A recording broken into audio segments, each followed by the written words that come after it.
So it's guide time once again on the channel. We have the first proper guide for Marvel Future Revolution, a mobile game that's actually a lot more complicated than I first believed it would actually be. The video we'll be doing is one that I actually do quite often when a new game comes out, and it's all about the mistakes you do not want to make in the game, the traps you do not want to fall into. Being a mobile game, it is most certainly set up in a way that there's a lots of traps to fall into, there's a lots of mistakes to make, and when you make them you will then feel like you actually have to spend to make up for that. So if you watch this video, hopefully you won't have to do that. Now, as always, if the video is actually helpful, take the time to hit the like, share and subscribe button. But let's dive in and let's run over the mistakes you do not want to make. We'll start off here with what would be a pretty simple but a very costly mistake, and that's in regards to the character you log into for the first time after reset each day. Make sure you log on with your main character. The reason being, 90% of the drops can be shared between all your characters. However, you have your costume drops. You can see this here. Once this drops on a particular character, it cannot be shared. So if you log on for the first time on your alt, in this instance in day number 14, you'll be getting a 4-star costume box for your alt character, meaning your main misses out. In day number 28, you would get a 5-star costume box. You do not want to get this going on the wrong character. The next mistake you do not want to make, and this can set you back a fair bit, is in regards to your costumes and combining them. So when the costumes are dropping, you'll see in 9 times out of 10 they'll actually drop as 1-star drops, and what you need to do is combine them and then they'll rank up to the next star rating. Now you'll choose the particular costume type that you actually want to upgrade. So if we click on this one here, we can see, for example, it will upgrade the Wind Rider set. If we click on this one here, which is a regional costume, very important and very strong, this will upgrade the Lightning Cloud class skill, so that actually upgrades 2 class trees. So when it comes to upgrading your gear, don't just upgrade any piece for the sake of getting a higher star rating. Look at the set rating that you actually want to upgrade. Plan this out. I will be looking to do infographics that actually cover all the different sets, but plan out the set before you start upgrading them. Don't just upgrade the costumes for the sake of getting the star rating. The actual set bonus is exceptionally important as well.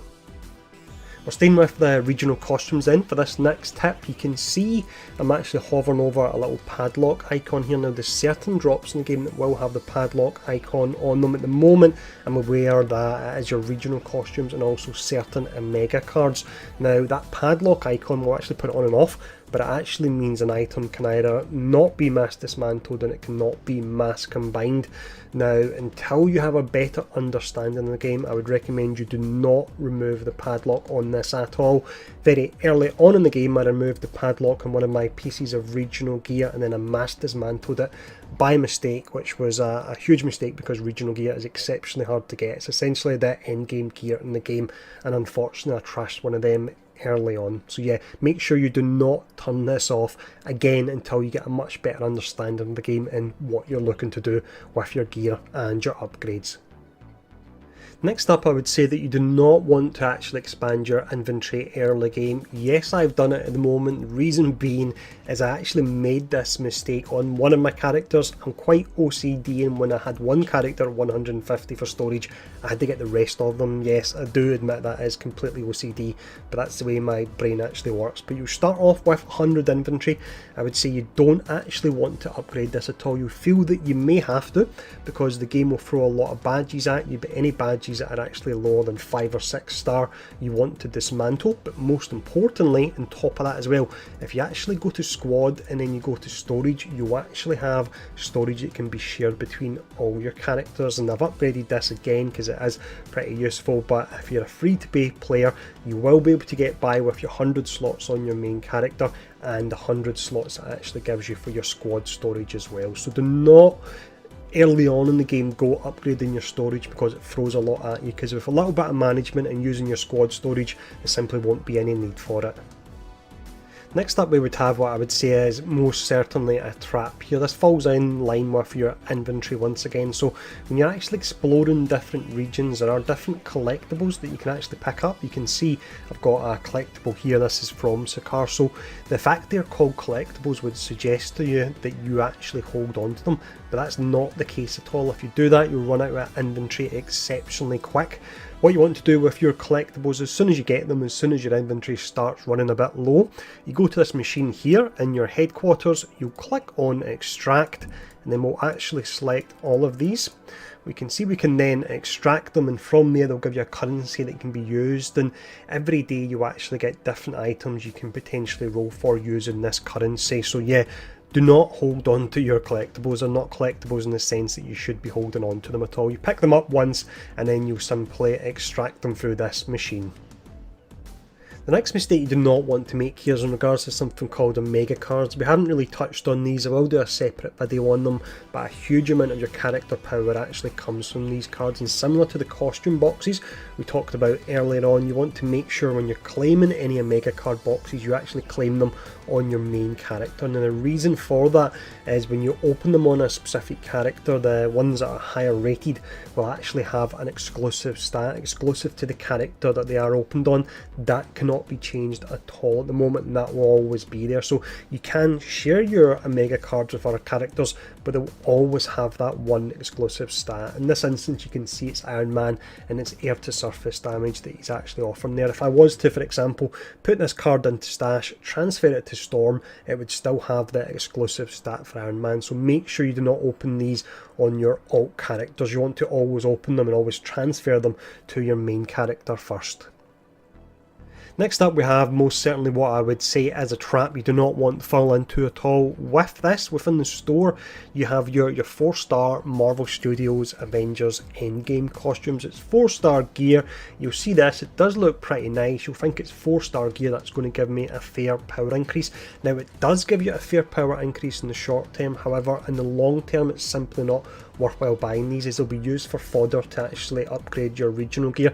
This doesn't apply if you're a whale. If you're a whale, go ahead and buy this if you want and help fund the game, but if you're an average player, if you look at this gear here, you can see the set bonus. It's boosting Unibeam, which is nice, but the 4 set bonus on it is that it's boosting your basic attack. Now this doesn't come close at all to the regional sets you actually get. So a free set you can get in game, yes, it'll take you a fair amount of time, but a free set you can get in game will be better than this set, which if I was to purchase it would actually cost me a whopping £44. So yeah, I would recommend you do not buy this set at all. So we'll actually stay within the store here for the next tip about something you do not want to do. So it's in regards to your currency you use in the game. You can buy this or you can earn it pretty slowly for free. Most games like this you'll actually earn your currency, and then what you'll do is you go in and you'll actually use a system such as this where you can buy a set number of pools. In this instance it's 200 crystals for one, and also you can get 10 for 1800 crystals.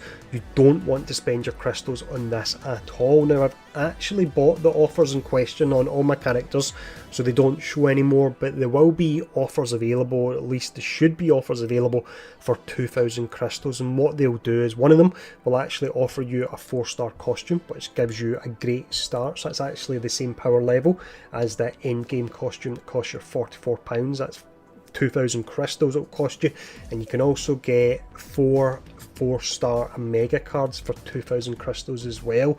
Now if you were to go in and do your draws, it's completely random. In most instances you'll be looking at 3-star costumes. You won't get close to getting 4-star costumes for your 1800 crystals you would actually spend. So yeah, don't go in, don't do your draws. Even if you're feeling lucky, check the featured tab and look for your crystal deals that are here instead. The next mistake we have is again one that I actually made myself when I was playing through the game in the story mode. Occasionally I would get a party invite that would pop up on screen. I would actually ignore it, thinking that the party invite would be intrusive in some way, it would actually interfere with my play, but that's not the case at all. So when you're actually invited to a party, or if you invite players to your party, we'll actually do it here to show it off, but when you actually do this, what happens when you're in that specific region, you'll share kills. Even if you don't attack a particular target, if someone in your party actually does, you will get credit for it, and it makes the missions go so much quicker when you do this. So if you get any party invites coming your way, don't be antisocial, accept them, and then you can leave at any point later on, but it'll get you through the story missions so much quicker. The next mistake you most definitely don't want to do, this will cost you a ton of gold if you do, is actually upgrade abilities you won't be using. To max out an ability will cost you in total around about 900,000 gold, which is a whopping amount. You have 8 different abilities with 4 variants of each of those abilities. You can only equip up to 5 abilities at a time. Yes, you'll be using some in PvE and some you'll be using in PvP, but look through all the abilities, look through all the different variants that are available before you actually invest in any of them, because if you invest in an ability type, you can put a fair amount of gold into it, and it may turn out later on down the line with the build you're running, you're not going to use it, and that's just gold that you've wasted. Finishing up then, we have 2 tips that are closely related together, and this is in regards to mainly underestimating the additional power you can get in your main character from levelling up other characters. So if we actually bring up the stats for Iron Man, he's my main character. His attack rating is around about 8,000, his hit points are 55,000. If we go into details here, you can actually see your title and your squad power. Now this is what you get from leveling your entire roster. So if we look at title here, it's close to 1,000 extra attack damage, close to 7,500 hit points we get. Via squad power, we get close to 500 attack damage and then 4,500 hit points we're actually gaining. So that's a huge buff you can get on your main character just from leveling your alt characters. Do not underestimate that at all. When it comes to leveling those characters, because you'll have a decent amount of bonuses, you should have decent mega cards from your main character that you can switch over to your alts. I would say you don't want to spend on your alt characters at all. Most of the other characters in the game I've got around about level 50 or 60, and I've not invested in them at all because you simply don't need to, because they're gaining bonuses via other means that allow them to plough through the content, allow you to increase your squad power, increase your titles, and make your main character even more powerful. So that's everything you don't want to do in the game, and that's all the traps you want to avoid. If the video has been helpful, as always, do let me know in the comments below, and hit the share button, hit the subscribe button as well. If you've got any tips yourself, then leave them in the comments below. These tips are specifically about things you don't want to do. Later on I will be doing videos more on your top 10 tips for beginners and so on, but this is everything you don't want to do, hopefully being covered. But yeah, as always, if the video's been helpful, take time to hit that subscribe button, and thanks for tuning in, stay safe, and I'll see you all again soon.